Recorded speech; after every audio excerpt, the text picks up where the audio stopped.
Fala, meus queridos alunos, professor Rigueto na área, trazendo para vocês a continuidade. Nós somos aí até o tópico Resposta-Acusação, parte 3, da qual nós abordamos no finalzinho desse tópico as possibilidades de absolvição sumária, as 4 possibilidades: excludente de ilicitude, excludente de culpabilidade, fato não é crime ou extinção da punibilidade do agente, ou a possibilidade de marcar audiência de instrução e julgamento. A partir de agora, então, a gente vai partir para a audiência de instrução e julgamento. Lembrando aqueles tópicos, se você tiver dúvida, volta na parte 1, 2 e 3, que fala de como desenvolver a resposta à acusação, quais os principais pedidos a serem feitos no escritório e no NPJ e na OAB, porque são pedidos distintos, tá?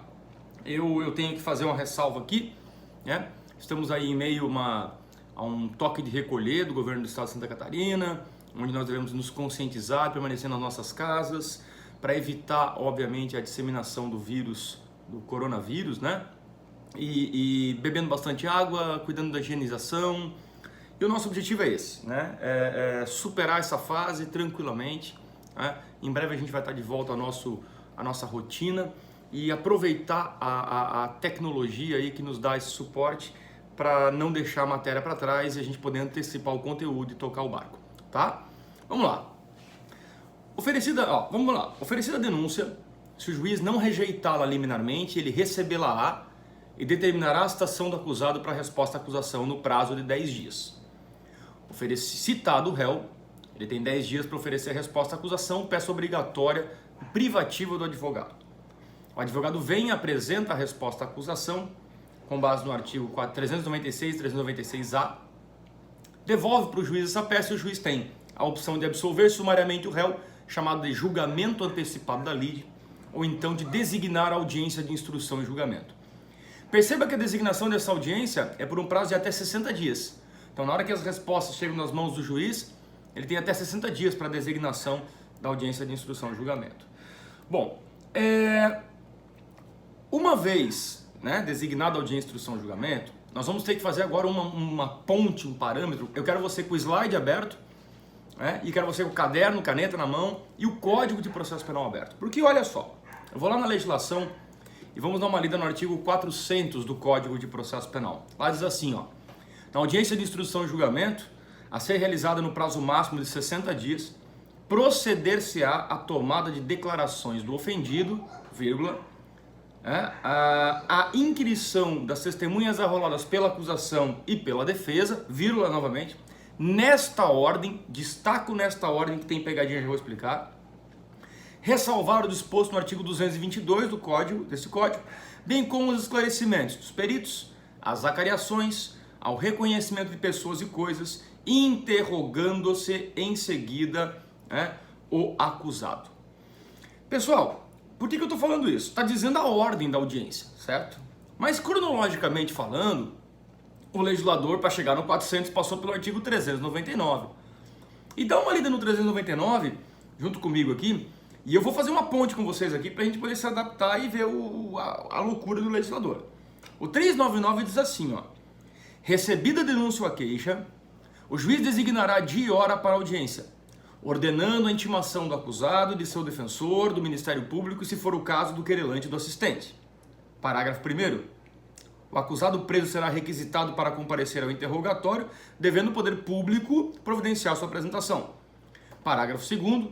O juiz que presidiu a instrução deverá proferir a sentença. Vamos começar de baixo para cima? Parágrafo 2º. Princípio da identidade física do juiz. Vou fazer a pegadinha na prova, tá? Identidade física do juiz. O juiz que preside a instrução é o juiz que deve dar a sentença. Sempre? Não, professor, nós temos exceções. Vou partir para as exceções com vocês aqui. Primeira exceção, o juiz foi promovido a desembargador. Segunda exceção, o juiz foi transferido para outra comarca. Terceira exceção, o juiz pegou férias e o réu está preso.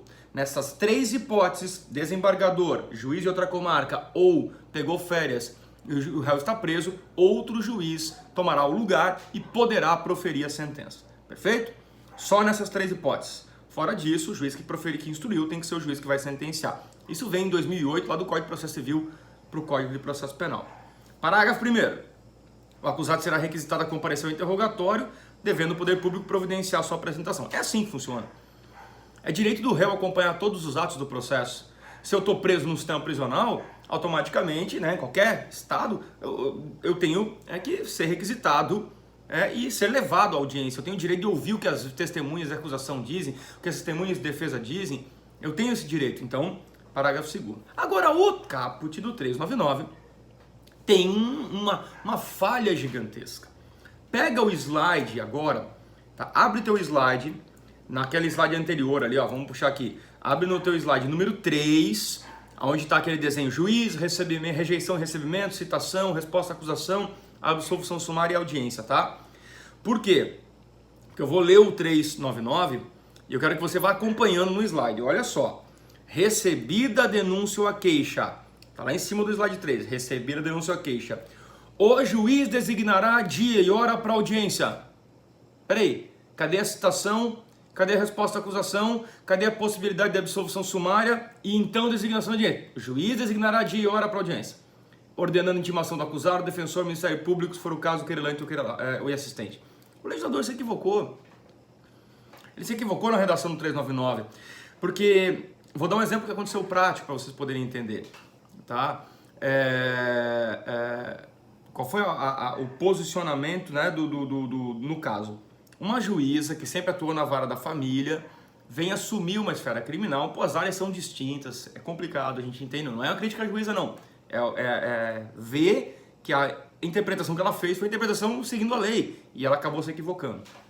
Ela pega, na verdade, um processo do qual eu atuava e diz, receba a denúncia, designa a audiência para 10 de abril, 14 horas. Cite-se o réu para resposta à acusação. Ela designou a audiência para 10 de abril, às 14 horas, e mandou citar meu cliente, porque dela seguiu o 399 e na sequência seguiu o 396, mandando citar e assim por diante. Quando eu fui apresentar minha resposta à acusação, eu falei, excelência, eu requero aqui uma nulidade por cerceamento de defesa. Mas por que, doutor? Porque a senhora tolheu o meu direito de apresentar na minha resposta à acusação motivos que pudessem fazer a senhora absolver sumariamente meu cliente. A senhora já designou a audiência. Quer dizer, de que adianta eu apresentar a resposta à acusação, a não ser rolar testemunhas? Porque os motivos que eu tinha buscando uma absolvição sumária já foram pro saco. A senhora já designou a audiência de instrução, a senhora tem essas duas opções, absolver sumariamente e designar a audiência. A senhora já designou a audiência. Aí ela falou, puxa, é verdade, é que eu vim da vara da família, eu tô meio perdido aqui, fiquei muito tempo na vara da família. Tá certo, eu vou refazer, assiste razão à defesa, eu vou redesignar o despacho aqui, vou refazer o despacho e ponto final. Aí ela refaz o despacho. E ela refez o despacho de uma maneira muito inteligente. Porque ela falou o seguinte, oferecida a denúncia, ela disse assim, receba a denúncia, eis que preenchidos os pressupostos legais. Cite-se o réu para a resposta à acusação. Deixo desde já reservado o dia 10 de abril às 14 horas para a audiência de instrução, caso o réu não seja absolvido sumariamente. Meu cliente foi novamente citado. Eu apresentei a resposta à acusação com os motivos para a absolvição sumária. Lembra que eu falei no vídeo anterior, da resposta à acusação parte 3, que 99% dos juízes marcam audiência, não absolvem sumariamente pelo princípio da segurança do juízo. O que aconteceu? Quando eu apresentei a resposta com os motivos da absolvição sumária, ela disse, não vislumbro, no segundo despacho, não vislumbro motivos para a absolvição sumária, pelo que torno definitiva a audiência do dia 10 de abril às 14 horas. Cara, aquela audiência permaneceu, ela designou, reservou, anulou o despacho, reservou e confirmou. Ou seja, está errada a redação do 399. Para mim, na verdade, ele deveria ser um parágrafo do 400, ou de repente até um artigo dizendo, uma redação diferente, dizendo que após apresentada a resposta à acusação, se o juiz não visualizar motivos para absolvição sumária, então designará a audiência de instrução e julgamento para no prazo de 60 dias, seguindo a ordem do artigo 400. Quer dizer, não sei. Está equivocada a redação do 399. Então, cuidado com o caput. Parágrafo 1º, direito do preso ser encaminhado ao fórum. Parágrafo 2º, princípio da identidade física do juiz. E no artigo 400, esse aqui então é entupido de nulidade, de possibilidades de criar nulidades, possibilidades de criar teses de defesa, possibilidades de criar pegadinhas de prova, que é o artigo 400. Eu vou dar uma introdução nele aqui, e vou deixar ele para o próximo vídeo, para não ficar tão extenso os vídeos que a gente está trabalhando aqui. Repito, tá?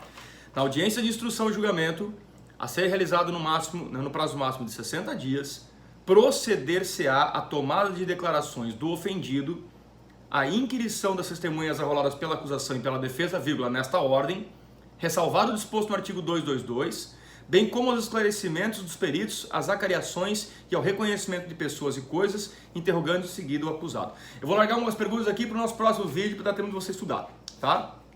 Eu quero saber de você o seguinte, hein? Volta, tá? Para a gente pensar no seguinte. Primeira situação, eu quero saber se é necessário o promotor colocar o nome da vítima na denúncia, no rol de testemunhas da denúncia. Testemunha não compromissada. Mas eu quero saber se é necessário o promotor colocar o nome da vítima. Por quê? Ali está escrito que proceder-se-á a tomada de declarações do ofendido, vírgula, depois, a inquirição das testemunhas arroladas pela acusação e pela defesa.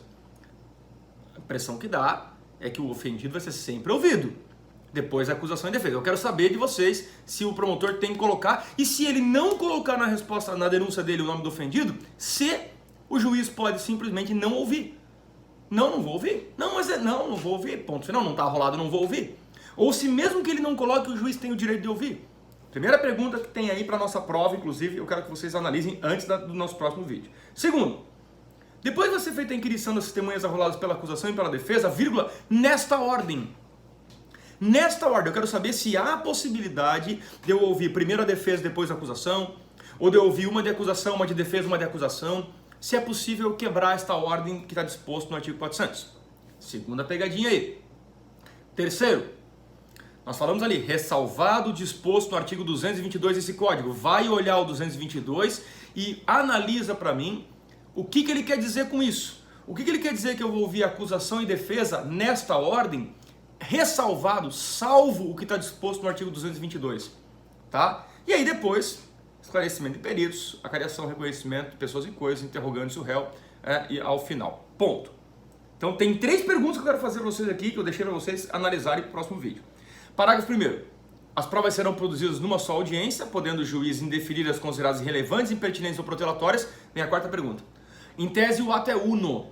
A pergunta que eu faço para vocês aqui é, certo? Se eu posso fracionar esse ato. Parágrafo 2º. Os esclarecimentos dos peritos dependerão de prévio requerimento das partes. Tá? Analisado isso, tá? Nós estamos aqui então iniciando a audiência de instrução de julgamento. Eu vou dividir então essa aula, né, em várias partes. Então eu vou colocar aqui como A e J parte 1 para vocês analisarem. Beleza?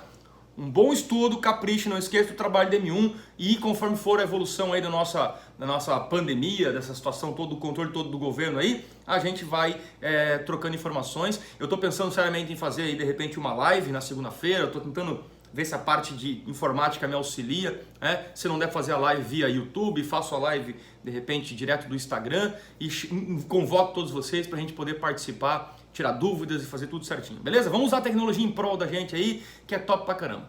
Grande abraço, até o próximo vídeo.